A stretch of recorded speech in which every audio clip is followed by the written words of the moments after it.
I want to talk here about Australia, yet again, lowering its standards about some of the people that are coming into the country. And by that I mean, on Tuesday of last week, the Assistant Immigration Minister, Matt Thistlethwaite, ordered the minimum test mark for someone to have functional English to be lowered for some exams for prospective migrants. This is something that is the first time it's happened in about 10 years. It's dumb idea. Let's see if the following agree with me. Lee Hansen, of course, Pauline's daughter, and got a great future leading certainly the people in Tasmania, and of course One Nation. Overall, the wonderful Daniel Wild, who's always a great chat from the IPA. Lad and lady, lovely to see you. Lee, let's start with you. Why on any earth would they want to lower the bar to make sure that any good, family-loving, highly skilled human being comes here but isn't able to speak to the people when they get here? Well, Paul, let's name it for what it is. It is vote harvesting, pure and simple, and there is no other way. This is just, it has frustrated so many Australians to hear about this. Why would you lower the English proficiency in visa holders other than purely to vote harvest? Now, you need to think about this. If I understand the figures right, and by lowering the scores, this means that to pass, it's only a 21 to 26% average pass rate. Yeah. Now, when I went to school and university, that 21 to 26% score was not a pass. It was a fail, pure and simple. You've also then got to think about, well, what's the impact of this decision? How is this going to make an impact on here in Australia? Now, if you move to this country, we are an English-speaking nation. If you do not speak English, what does this mean? It means you will struggle to assimilate into our culture, and you will stick within your communities, and you will not integrate. Correct. In addition to that, it's going to put pressure onto our schooling system and education system as well. Now, I've worked at a university. You think about people with work visa holders, if they can't speak English and they're teaching our students, whether it be primary, secondary or university sector, the education outcome of our kids as well is going to struggle. We've seen this. We know we have issues with our NAPLAN results and our literacy results in Australia as well. So there will be knock-on impacts from this, and it simply should not be happening. I agree completely. And again, look, I know somebody's going to write me an email saying, 75 years ago, my parents came out here, couldn't speak a stick. The world was very different, and certainly the attitudes of many people that have come over a lot of different periods of time are very different as well. But Daniel, again, I think what Lee's saying, and she's saying the quiet part out loud, and as I said, that electric fence, bang, bang, bang, who cares, which is that, of course, we saw at the last election, right? If you have any conversation about the fact that 1 million people have come into the country at a time when it's harder than ever to find a rental property, you can spend hours in the back of an ambulance, because that's why people like myself, people like yourself, people like Lee have talked about the numbers coming in. That was deconstructed by the Labor Party and their mates in the media as, that was an ooga booger on every single person who's ever come to the country. And in some areas became quite successful. I mean, it was sort of said back to people when they were having discussions in and around, say, the Parramatta electorate. So the reality is that just like spending, and I'm going to get to this in a second here, it feels like one of these horses bolted moments. But bugger that, I'm still going to point out that in this case, the horse and the tests it is being put through is lowering the standard. Trying to murder the metaphor here. And imagine Mr. Ed is not coming to Australia. Well, exactly right, Paul. And I think Lee is spot on, and I've just got a couple of points to make. I mean, the lowering of the English standards comes at a time when, sort of what you're alluding to there, we are being put through as a nation the biggest social experiment that we've ever seen with this mass migration, the sheer volume of the numbers. But don't forget, that's underpinned by a divisive ideology of multiculturalism. Which presupposes that we don't have one shared culture as a nation, but there are many different cultures that will need to coexist. Now, I'm perfectly fine with having different ethnicities and different religious faiths existing in Australia, but it's got to take place within our shared common culture and set of values. Correct. And English is fundamental to that for all of the reasons that Lee pointed out. But one additional reason, which is that language is also a vehicle for ideas.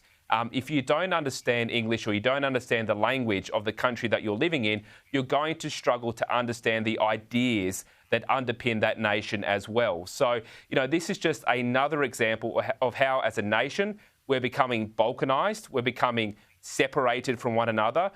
This is a government that tried to separate us by race with the voice to Parliament, and now it appears they're doubling down on this by watering down something that should be uniting us, which is a shared language. Now, as you know, it's only when you are sick of talking about it that people are starting to understand it, all right? That was the old logic behind highly successful political things like Stop the Boats, right?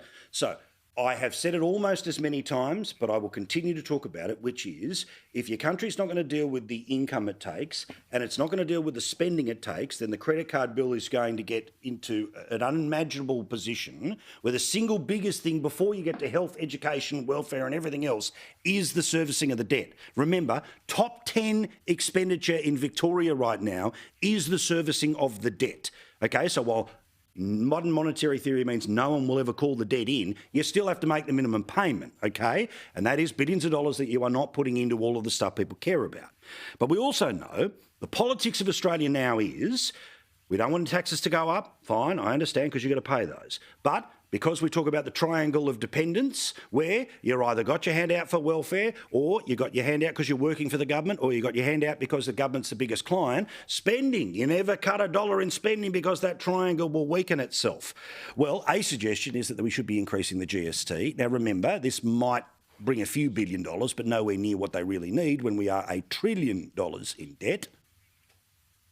I think there's no doubt that our tax system is broken and it's time for a bold change. The Parliamentary Budget Office has gone through that and they say that on average the bottom 60% of income earners would be better off. What this would do after the compensation is leave you with enough money to cut the top marginal tax rate from 45 to 40, the second marginal tax rate from 37 to 32.5.